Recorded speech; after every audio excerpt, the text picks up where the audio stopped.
Não temos muitas comemorações a fazer, mas temos que reconhecer que conseguimos mudar a pauta e as agendas no Brasil inteiro. É bom lembrar, o mês de novembro, antigamente, lembrei agora do Juca, que o Juca gosta de falar de coisa antiga. O mês de novembro era o mês das almas.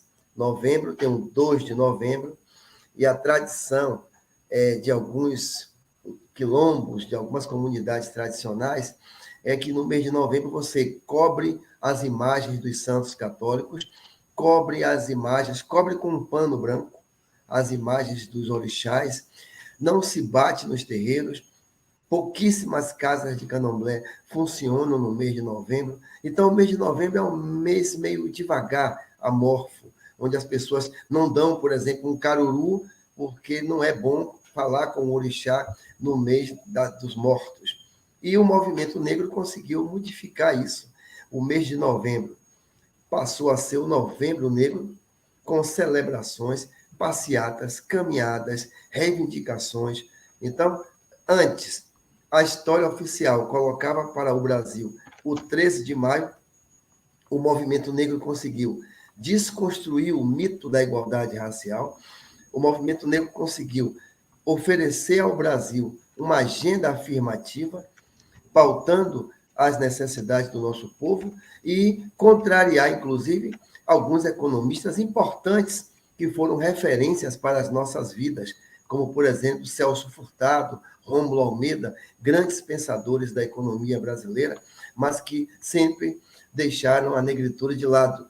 A gente estudava a história da riqueza do homem, a gente lia nas escolas, na universidade, mas a gente não tomava pé, não percebia que tem uma pobreza que é pobre porque é negra, porque no dia 14, a partir do dia 14 de maio de 1888, muita gente ficou à margem, mais ainda, da produção da economia e dos bens de serviço, dos bens de consumo e do serviço público. Os negros tiveram a precarização dos serviços de saúde, de segurança, de um modo geral, por conta de serem negros. Ah, mas eu conheço um branco pobre. Eu também conheço vários. Existem brancos pobres, muitos, mas não são pobres porque são brancos. São pobres por outras razões. Os pretos pobres são pobres porque no dia 14 a gente não tinha uma roupa para vestir, um carrinho de mão para carregar uma mercadoria, uma galinha para pegar um ovo para comer, uma porquinha para cortar e matar e vender um pedaço, uma cabra para tirar um leite.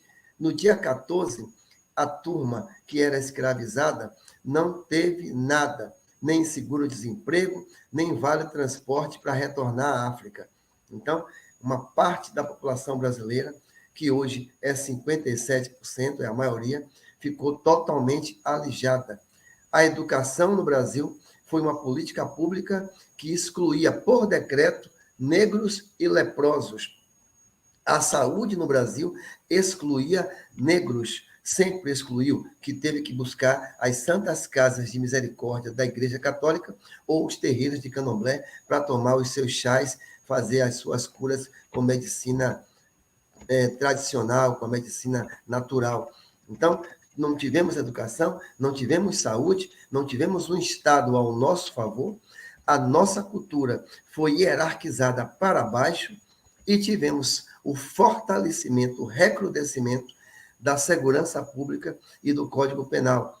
A lei de vadiagem era para punir pessoas que estivessem nas ruas em pequenos grupos, sem emprego fixo, sem ter o que fazer e com poucas roupas.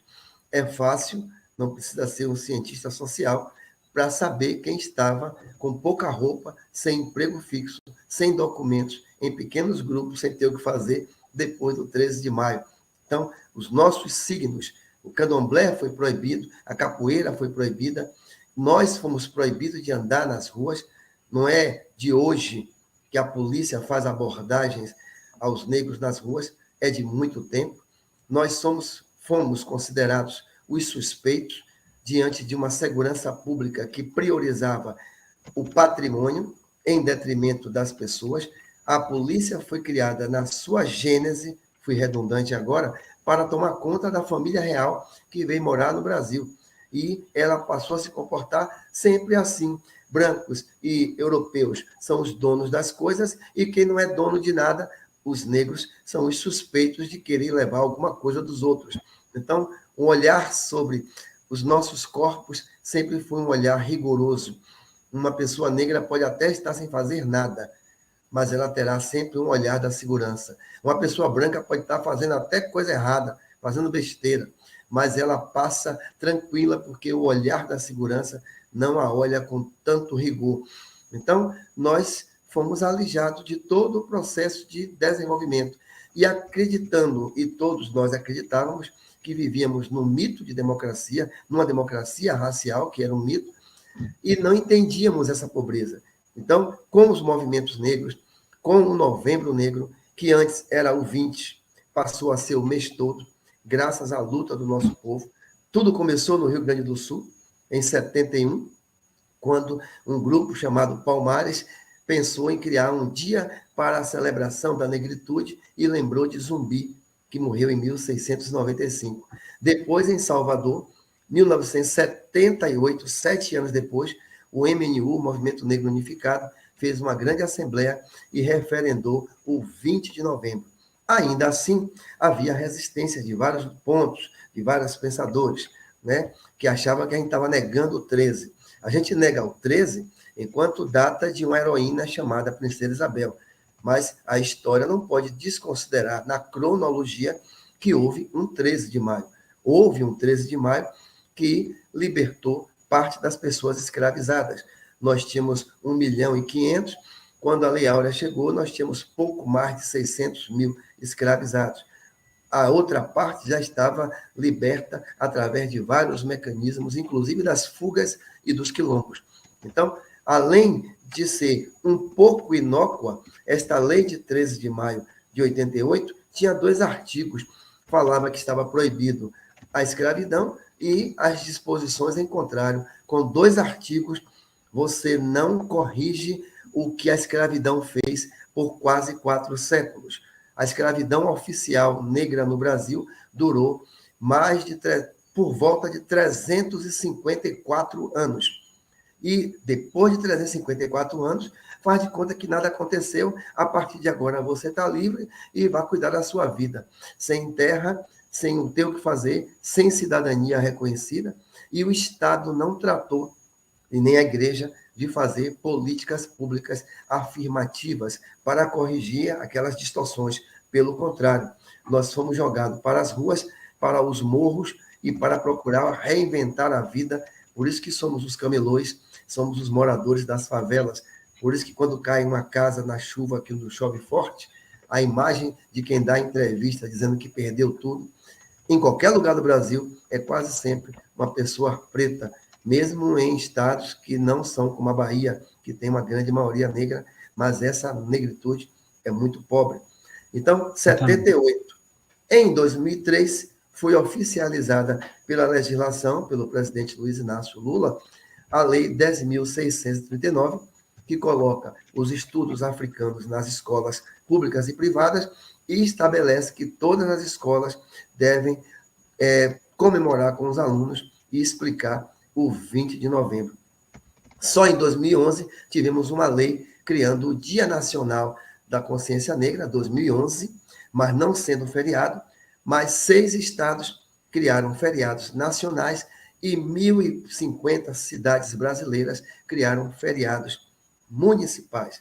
Outros tantos lugares não é feriado, mas o povo está comemorando e está também reivindicando e sugerindo, propondo, fazendo reivindicações, porque mudamos o cenário, oferecemos ao Brasil uma agenda afirmativa que foi referendada pela Conferência de Durban em 2001, dizendo que todos os povos, países, nações que construíram riqueza usando o trabalho de pessoas escravizadas deve a esses descendentes daqueles escravizados políticas públicas afirmativas.